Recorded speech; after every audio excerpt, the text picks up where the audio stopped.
This is also a tour hoodie that I should be embarrassed that I'm wearing, but No, people do. I don't People do on care. this. I Yes. don't care. I'm I should wearing it. honestly wear some of my stuff more often. I think John wore his on his. More people do. I should wear more of my stuff, but I usually. Well, I have the Radio Fam hoodie with the face from Next Gen. And I was like, that's what I'm going to wear. And whenever I wear it out, people are like, that's such a cool hoodie. Where can I get it? I was like, you don't even know what this means. You don't even know what this means. Like, oh, it's like non-radio people that ask. Yeah. Like, I'll be at like Target and like this lady was like, did you buy that here? And I'm like, well, I'm wearing it. So, I mean, I guess I could have bought it there. But I was just like, no, I'm like, well, where'd you buy it? I was like, it's like a radio hoodie. And it was ironic because this was literally like, so I'm going to be honest, I haven't worn that hoodie in a week. Like I haven't worn it like as much as I usually do. But the last time I wore it was last week and they updated like our Next Gen here and it wasn't working when I got to work and that face was on it. And I was like, fuck, like, why did I wear this today? Like, oh my God. But yes, I get compliments on it all the time. They're like, that is so cool. I'm like, yeah. My grandfather was in radio, right? So my grandfather did radio in Montana and in Denver when I wasn't born, obviously.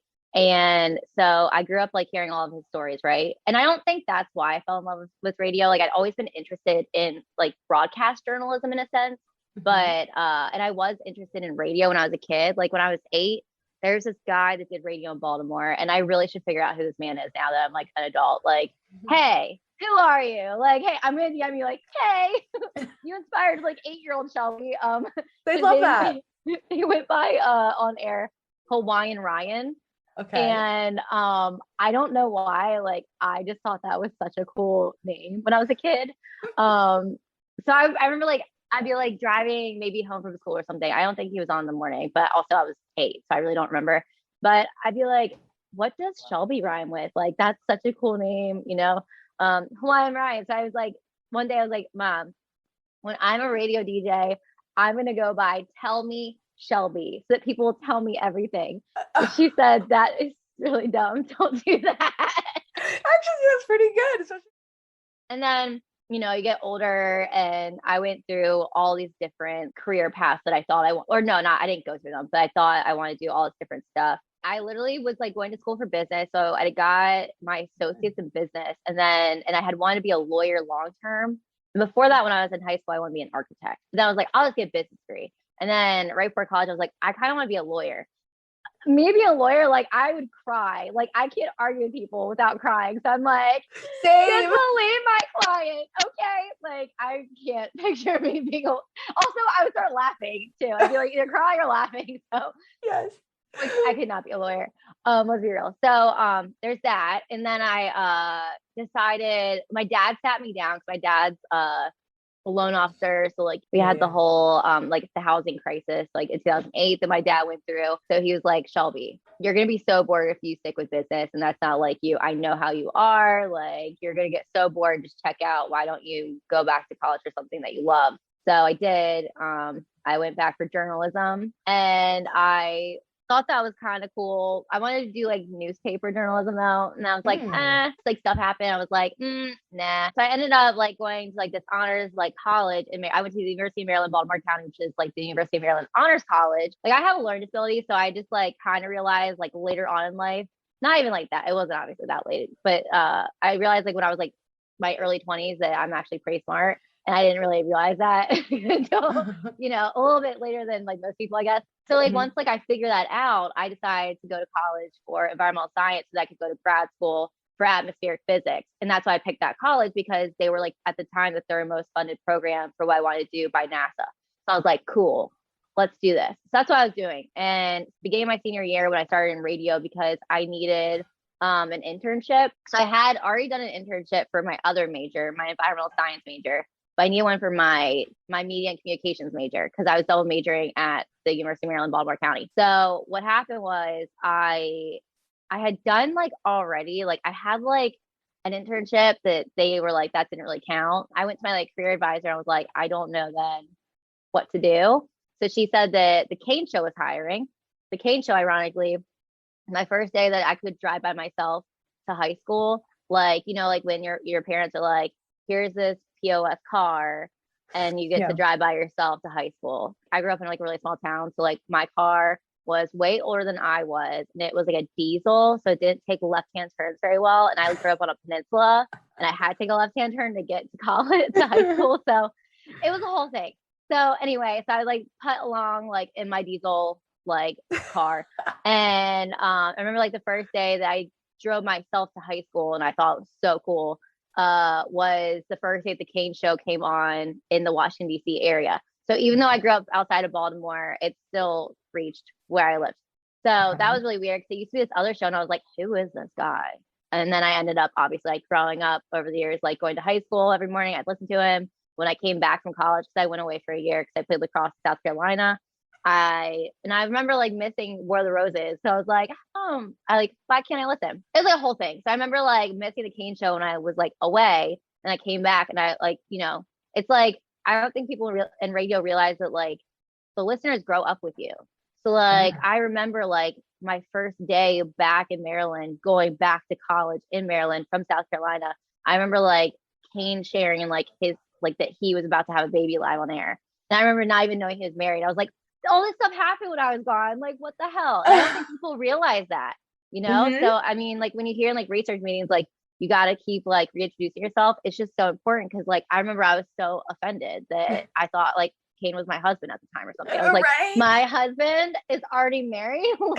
Like, how did I not know? Like, how did you get pregnant? Like, I don't think I ever told him that. I wish I had, but so it was weird. So anyway, my career advisor was like, so the Kane Show's hiring for an internship. Obviously, I would love to have intern there. So I applied in April 2016 to be an intern there. So I'm still a junior in college at this point. Fast forward, like hadn't heard from them. I followed everybody on the show already on Twitter and Instagram and stuff. So I saw like the producer tweet that he was like having interviews that day. Can't wait to interview people to find a new intern. And I hadn't gotten an email back. And this is by this point, this is July. So I'm a little crazy. I just emailed him again. I said, hey, I think you forgot to email me to come in for the interviews today. And didn't hear back. So I sent him another thing. I was like, just let me know, like I can clear my schedule. At the time I was a manager of a salon. So like I really like was really busy because I would work, like it was really hard for me to take off, but I was like, I will figure this out. So just kept emailing, and I had been emailing like, hey, like it's been a few months. So he said, okay, come in for an interview. So the days they wanted me to come in for an interview, I actually for my job had this like we were going to like St. Louis I was still living in Baltimore. We were going to St. Louis for this like work thing. And so basically like I couldn't go to the interview, and I said, can I come in the following, like I'll be back like 2 days after that. And he said, good luck with your future endeavors. And I said, just kidding, I'll be there. So I canceled the trip. I lost all this money because I couldn't get a refund. So I was like, I better get this internship. I remember like the next day I was at the pharmacy getting like a prescription, and again, lived in a pretty small town still, and I'm at the pharmacy and I get an email that I was like hired to be an intern. And I was like, oh my God, I didn't work at the Kane show. And my pharmacist was like, I knew you'd do it. Like, oh my God. So it was so weird. But anyway, so that's amazing. That's how I got into radio story. But I was still like double majoring. It was still my senior year of college. So I started out like as a part-timer, I guess you would say. And I just did phones and blogs and stuff, and like video if they needed it. Like I didn't really do a lot the first like 6 months, I would say. And then after like winter, so maybe like the first 4 months, and then after winter they started teaching me more stuff. So I started learning like everything else because I kept asking like learn more, and they obviously like taught me. And then so I became like the associate producer, I feel like a few months later, maybe like 7-8 months in. And then when I graduated college, I have been applying to grad schools for like atmospheric physics. Sounds so serious. Like whenever I'm like, I was gonna go to grad school for atmospheric physics, but it's really not, because there's like different sections of the program. So it's like I was just doing meteorology, but like when I say like that, it sounds really cool. Like I was applying for the atmosphere, whatever.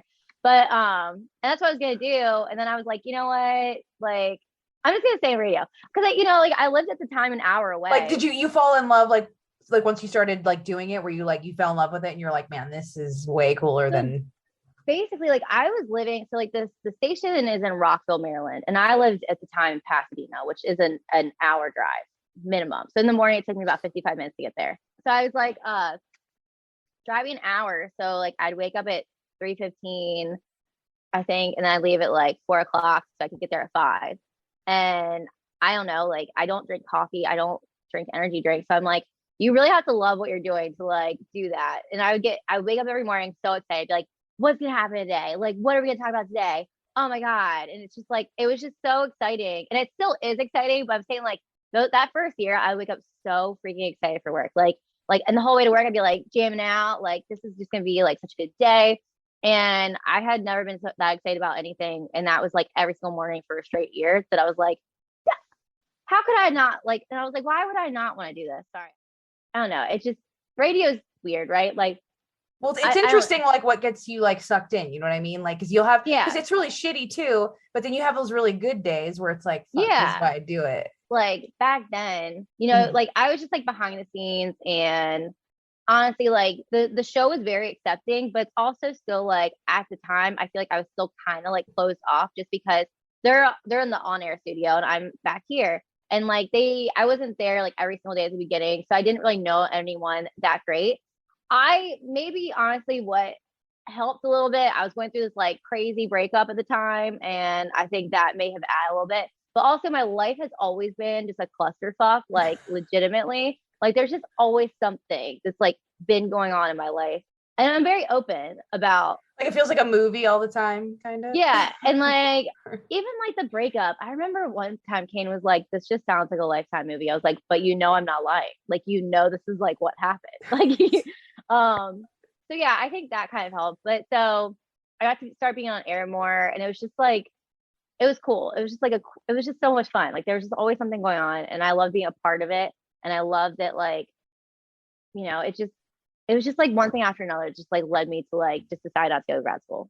Like just being a part of that community. And then I remember this one lady called in, and like this, I had been there for probably like 7, 8 months. This lady called in, and I'm in so there's like 3 studios in a row. There's like the Mills on air studio. Left is like the main producer studio. The right one is like the other producer studio that I was in. And this lady calls in, and she was just looking for audio from a topic that we had done the year before because her husband had called in, and we saved everything. So I was going to find her this audio. She didn't really say a lot. And then she called back the next day. She's like, hey, Shelby, just seeing if you found it. And so we were talking, and she started crying. She's like, I just have nothing else with my husband's voice except for his voicemail. So I'm just trying to get more. And I was like, her husband had passed away. So Yeah. we ended up talking, and like I never did this because obviously I was working, but we ended up talking for like 20 minutes, I want to say, on the phone. And my grandma's a grief counselor. So I gave my grandma her, like, I exchanged their information with each other. So now my grandmother and her are friends. And so like my grandmother went and visit her in Florida. Oh my God. That Because gives me like yeah. goosebumps. Yeah. So like because she was just really having a really hard time. She just lost her husband.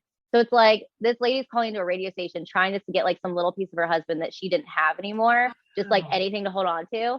And then, but she was also still like, obviously it was the beginning. So she was in like whatever stage of grief at the time. I don't think people think about like the impact that we have on like the other side. I mean, I know that we do as people on the radio, because that's our job to like understand what like the listener in the car or wherever they are is like taking back. But it's also like the little things like that. Like that lady didn't want to be on the radio. She just wanted to have that little piece of her husband, but also she ended up spilling to me all the stuff that she didn't have to spill to, just because they feel like they know us so well just from listening that we can be that outlet. And it's a crazy feeling.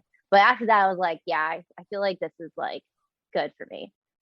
Yes, I had been an avid Kane Show listener since 2006. And so I don't know when John, this is messed up. He's my best friend. I'm over here like, I don't know when John got on the Kane Show, but I feel like he just had like his 8-year anniversary.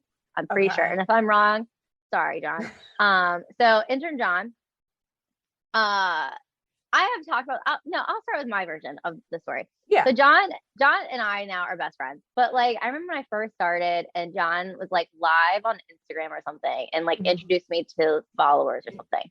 And Eric's the producer of the show. Eric had said something in the background, and I don't remember what it was. I have no idea what Eric said. And then John said, no, she isn't. And I don't remember what it was, but I didn't take it. Like it wasn't an insult, but John for some reason thought it was insulting.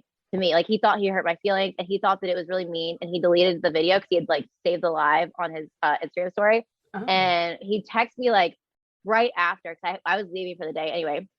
He's like, I'm so sorry. I went back and I was like watching the live and that was like really mean what I said. I was like, what are you talking about? And so then he like, and mind you, I had just met this guy like 3 days before this or something. And he apologized to me. And I was like, what? And also the fact that he apologized to me, everybody was like, that doesn't really sound like John. But he's just like, he's genuinely like a very like down to earth, really nice person. And like, he's very caring. And if you have John in your corner, you're going to be okay. Like he's always going to be there. He's always going to stand up for you and he's always going to fight for you.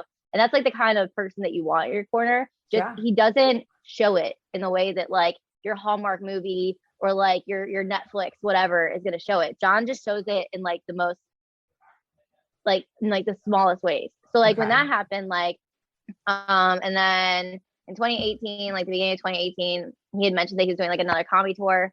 So I asked him if I could try out to be on it. And that was like a Sunday night, like 9 o'clock. He was like, if you want to try out, you can after work tomorrow. So mind you, like work obviously starts at 5 a.m. So after work at 10 a.m. So that means he gave me like, it's 9 p.m. on Sunday. So he gave me like no time.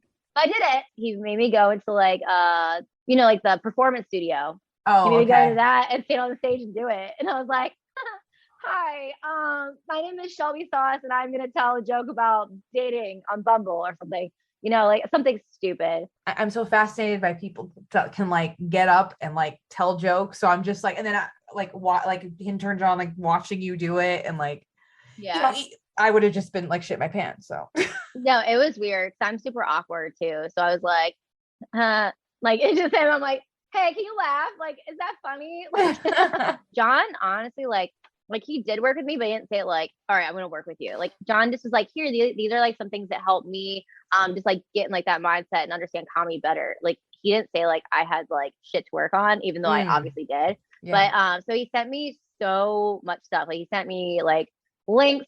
He gave me books. He told me things to watch. Like I felt like I was in a college class, to be honest with you. Like he sent me a lot of stuff, but no, he was very helpful and he's always been very supportive. And that's like with John, if you're like, John's like supportive of anybody though, that's like, that he like obviously he likes like most people, but like if he's like, if you're on team John, like if you're like on his side, like in any like way, I guess you would say, like John's gonna be there for you. Like you could have met him one time and call and be like, hey, I have a flat tire. John's gonna figure out how to help you out, even if you're in Colorado. Like if you called him, literally, like he would be like, okay, cool, I got you, I'll figure it out.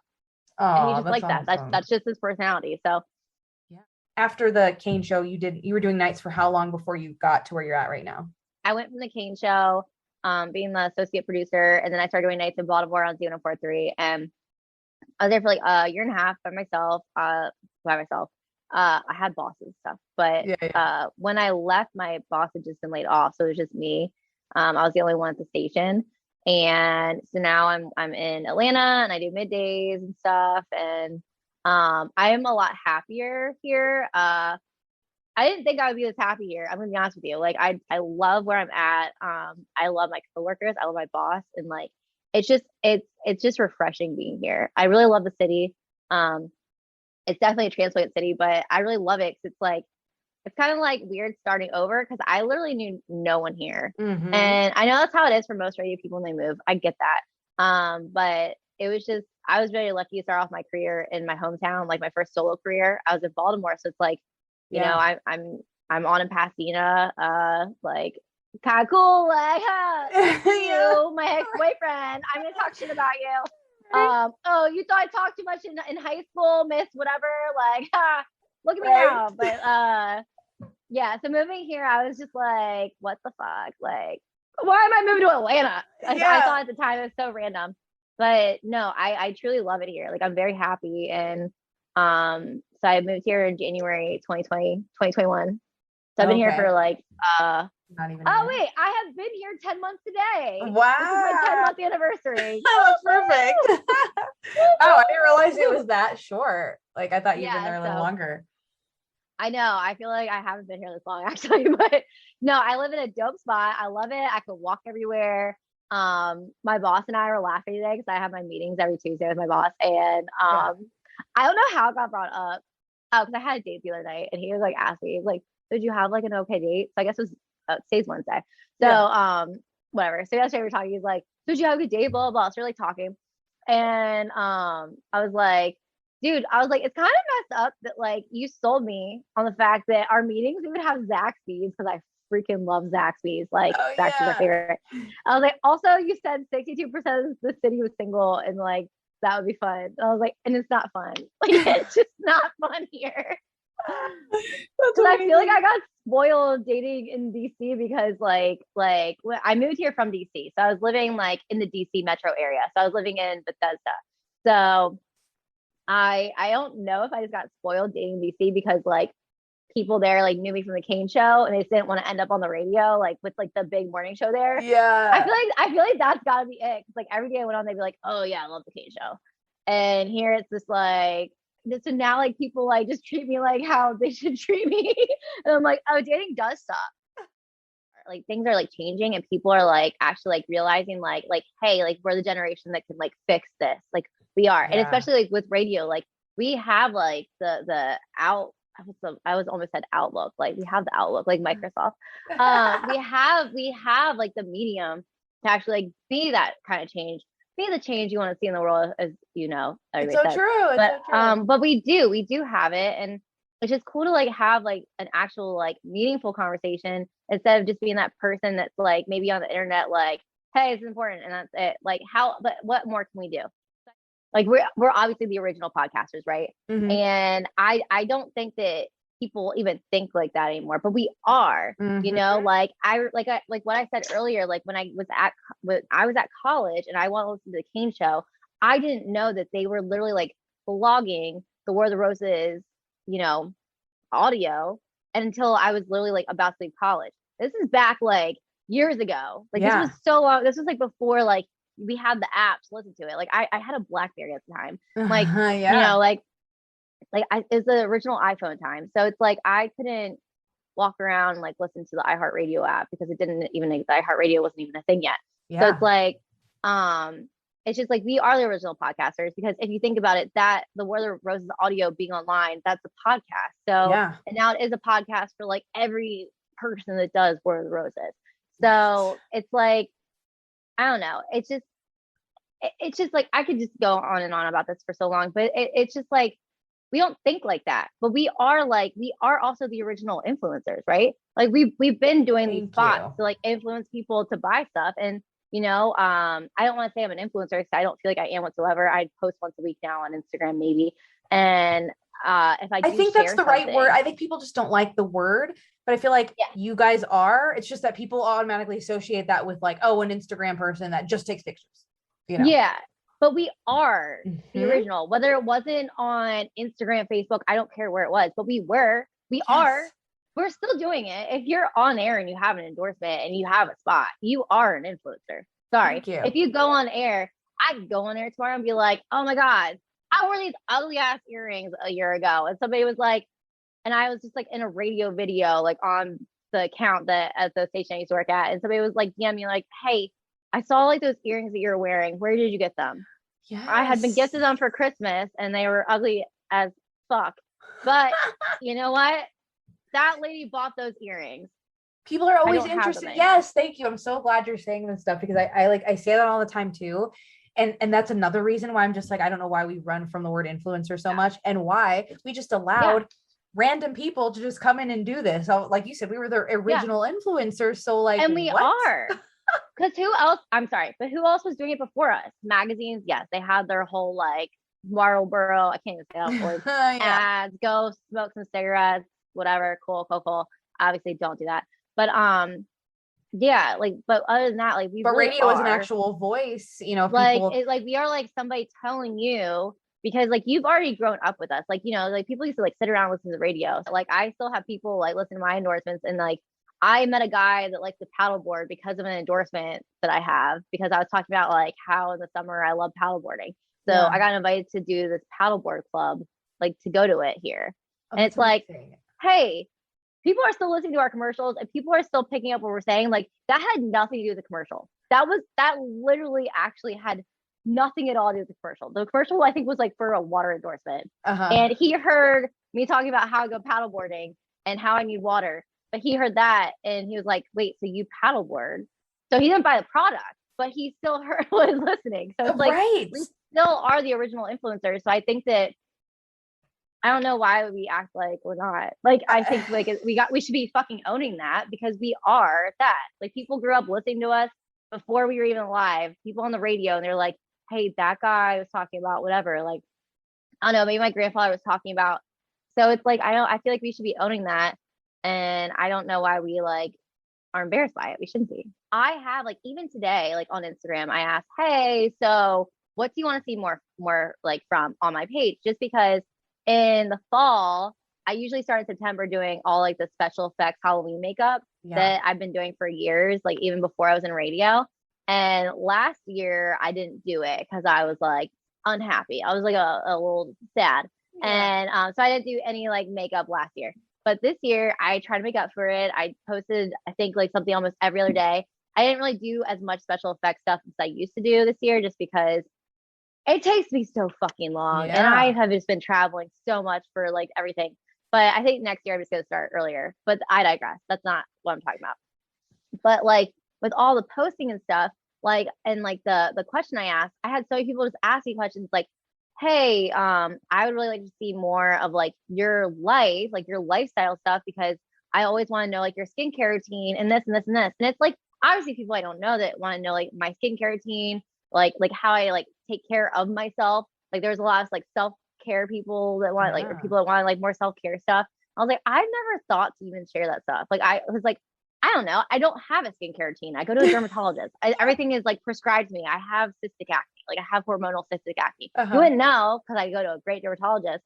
But so I can't really. But people might love that. Like people that have the same thing, they're gonna be like, "Who the fuck is your dermatologist?" You know, like Or like I just bought a new car, and the guy was like, "Make sure you share me on your Instagram." And I was like, "Did you give me a discount?" And I meant it like the nicest way, but I was like, this was kind of like a pain in the ass a little bit, so I don't think I'm gonna share you. Like we've just seen like so much change in the radio industry, and like obviously since the pandemic, and even in like the last like few months. And so I think it's really inspiring just seeing that like they are taking chances on like these afternoon shows, or like just like even like putting together different people. I know that like at least in my company, like they're like trying to work with like different people to see how they sound together instead of just like before it was just like, I think it, I don't know for a fact, I think they like would just like throw people together and like hope it like worked. But now they're actually taking the time to be like, hey, it's kind of like I tried out to be on a dating show and I made it, and then I decided to stay with my job because I like it. I don't care, but I did. I made it. I could have found love this year, but oh, was this year? Cool. Yeah, so this was like I was supposed to leave in August. I was like, I don't think I'm gonna go. So I think it's just so cool to see it. Like it's kind of like casting a show now. Yeah. And I don't feel like it's always been like that. And maybe I'm wrong, but like the process that like they're doing, at least in my job, it's very like inspiring and it's exciting. I think it's a very exciting time to be in radio because like, you know, we're starting to like really start coming out of this pandemic. And yes, there's been a lot of like shit that's happened, but now I think it's like we're turning over a new leaf, and like now it's a little bit more like inspiring, exciting, and I'm excited to see what's next. And I know that was John's tour name, but like I mean that like I am excited. There was that like time period, and I don't blame people for being negative. Like I was negative, but then when everybody is just like so negative all the time, then we're all going to be negative all the time. And I had to like honestly separate myself. And I know a lot of people that had to like separate from some stuff just because like I don't need to hear about the industry that you think is like doing X, Y, and Z anymore. Like I want to think that we're on the right path. And I know that we are now, like we're getting there, but it's like, yeah, like obviously every industry was affected last year, every industry. It's going to take time to like rebuild that. Cause like, hello, I have never lived through a pandemic before. And I can't even say that I have because it's still happening. I don't know. Like we all were learning and figuring out shit together. Okay. People can't say, well, we've always done it this way. It's like, well, now's a new way. So you can't say that anymore. We're there for each other, like at their worst moments and at their best moments. And I think that we really just need to like really start to like not even capitalize on it, but like really start to like embrace it more, you know, instead of just being like, we'll say it in passing, like, hey, like we're there for the listener. Yeah. But like, we really need to like actually like look back on the last year and how like we were that voice when people were like alone in their house. They were like, Alexa, play 043. And like they were listening to me just to like feel okay. That's fucking cool.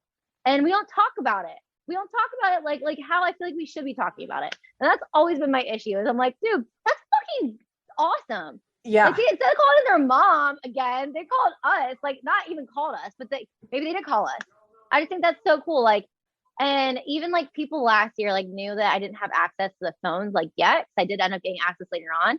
But it's like, and they would DM me so that I could call them from my fucking cell phone and have them on my show. And like, that's so cool. The fact that they still like want to be a part of the story. And even if it was just so that they could like have their like voice on the radio, I don't care. I still want to hear from you.